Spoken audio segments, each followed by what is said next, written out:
नमस्कार प्यारे बच्चों, मेरा नाम है विकास और एक बार फिर से मैं स्वागत करता हूं आपका वीकी 9 क्लासेस के यूट्यूब चैनल पे। आज के इस वीडियो में बात करने वाले हैं जो कक्षा 9th मैथ्स का चैप्टर नंबर जो आपका 6 होगा उसका क्वेश्चन नंबर 4 करने वाले हैं। यानी जो आपका प्रश्नावली 6.1 है उसका एक और बेहतरीन क्वेश्चन हम यहाँ पे करने वाले। क्वेश्चन आपके सामने दे रखा है कि आकृति में यदि x प्लस के y बराबर दे रखा है कि w प्लस के z है तो सिद्ध कीजिए कि ए ओ बी एक हमारे पास में रेखा होगी। तो यहाँ पे आपके सामने दे रखा है कि ये ए तो यहाँ पे दे रखा है और यहाँ पे ओ दे रखा है, यहाँ पे बी दे रखा है। ये आपके पास में एक लाइन बननी चाहिए। तो ये लाइन बनेगी उसके लिए मैं करना क्या पड़ेगा, मतलब आपके सामने इस प्रकार से एक डायग्राम दे रखा है। तो यहाँ पे आप देखेंगे पहले हमारे को जो दिया हुआ है वो पार्ट आप लोग यहाँ पे लिख सकते हैं कि जो पार्ट हमारे को दिया हुआ है उसके बारे में यहाँ पर पहले उसका यूज करेंगे। तो यहाँ पे देख लीजिएगा कि पहले बोला कि x प्लस के y बराबर w प्लस के z।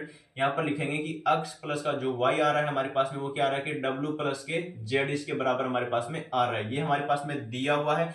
अब यहाँ पे देखो आप लोग कि हमारे पास में अगर ये पूरी लाइन बन रही कि अगर हम यहाँ से स्टार्ट करें, चलना यहाँ से स्टार्ट करते हैं और एक राउंड अगर इसमें पूरा ऐसे लगा देते हैं, राउंड यानी सर्कल शेप में लगाते हैं, तो ये एक आपके पास में क्या बनता है, संपूर्ण एंगल बनता है। तो इस संपूर्ण एंगल में जो हमारे पास में आ रहा है कि जेड आ रहा है, डब्ल्यू आ रहा है, एक्स आ रहा है, यहाँ पे वाई आ रहा है, इन सभी का जो योग होगा हमारे पास में कितना होगा, 360 होगा।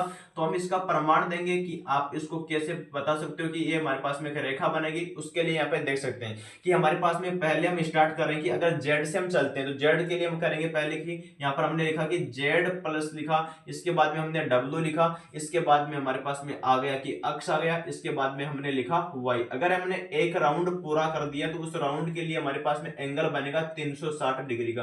तो ये हमने यहाँ पे बना दिया 360 डिग्री का एंगल बना दिया। तो साथ ही यहाँ पर आप देखेंगे कि हमारे पास में अगर इसके दो पेयर बना लेते हैं कि यहाँ पे z प्लस का w एक लाइन पे बना हुआ है कि रेखिक युग्म कोण बन रहा है। यहाँ पे हमारे पास में x प्लस के y बन रहा है, ये भी एक लाइन पे बना हुआ एंगल है, तो ये भी 180 डिग्री का बन पा रहा है। तो यहाँ पे हम बोलेंगे कि जो आपके पास में आ रहा है कि w प्लस का z है, यहाँ पे दे रखा है w प्लस का z, इसको बना देंगे x प्लस का y, इसको बोल दे कि समीकरण नंबर हमारे पास में एक हो गई।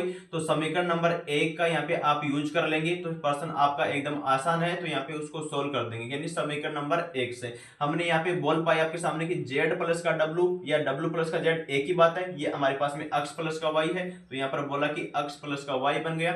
यहाँ पे आपके सामने पहले से x प्लस का y दे रखा है और वो आ गया 360 डिग्री का आ गया। यहाँ पे देखेंगे कि x और x यहाँ पे डबल बन गया, तो यहाँ पर हमने लिखा कि 2x लिखा, यहाँ पे y प्लस का y हमारे पास में आ गया कि 2y आ गया और बराबर में क्या बन गया 360 डिग्री का। यहाँ पे इसमें से आप दो कॉमन निकालेंगे तो हमारे पास में क्या बन जाएगा, देखो कि दो को कॉमन निकाला गया यहाँ पर हमारे पास में x आ गया, यहाँ पर हमारे पास में y और बराबर क्या हो गया 360 डिग्री का हो गया। यहाँ पे दो से इसमें डिवाइड कर दो तो हमारे पास में जो बनेगा कि x बनेगा एक, तो एक हमारे पास में y बनेगा, उसका वैल्यू हमारे पास में कितना आ गया 180 डिग्री आ गया। तो साथी तो यहाँ पे आप देखेंगे क्या कि अगर हमारे पास में देखो एक लाइन बनी हुई है, ये लाइन हमारे पास में ये बन गई कि ए ओ बी एक लाइन है, इस पे देखो हमने एंगल दिखाया आपके सामने, ये x वाला और ये y वाला, दोनों का योग अगर यहाँ से इस एंगल से लेकर इस एंगल की बात करते तो वो हमारे पास में 180 डिग्री आ गया। और यहाँ पे नीचे z प्लस का w ये भी हमारे पास में क्या आ रहा है 180 डिग्री। तो हम क्या बोलेंगे कि अगर ये लाइन पे जो एंगल बने हुए हमारे पास में कैसे हैं,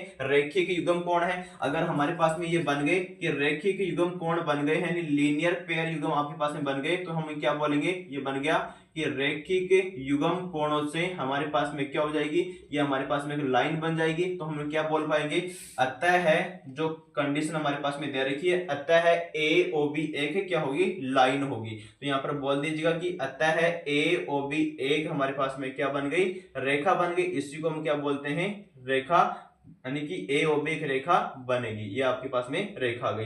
तो साथ ही इस प्रकार से आप लोग इस क्वेश्चन को सोल्व करेंगे। पहले आप देखेंगे कि जो क्वेश्चन में दिया हुआ है उसके बारे में बात करेंगे, तो वो हमने आपके सामने बता दिया है। तो वो आ गया कि x प्लस के y बराबर w प्लस के z है। सिद्ध कीजिए कि ए ओ बी एक रेखा होगी। पहले आप इसको बराबर कर दो, ये हमारे पास में दिया हुआ है, बाद में प्रमाण देंगे। तो यहाँ पे देखो कि पूरा एक सर्कल अगर हम लगाते हैं, सर्कल में हम घूमते हैं तो 360 का एंगल बनेगा, पूरा एंगल हमने घुमा दिया तो वो 360 का गया। समीकरण एक का यूज कर लिया, सोल्व कर दिया इसको आगे और 180 डिग्री प्राप्त हो गया। यही क्या होती है, ए ओ बी की लाइन बनती है। तो साथी उम्मीद करता हूं आपको समझ में आया होगा, तो प्यार सपोर्ट बनाए रखिए। Thank you so much, love you all.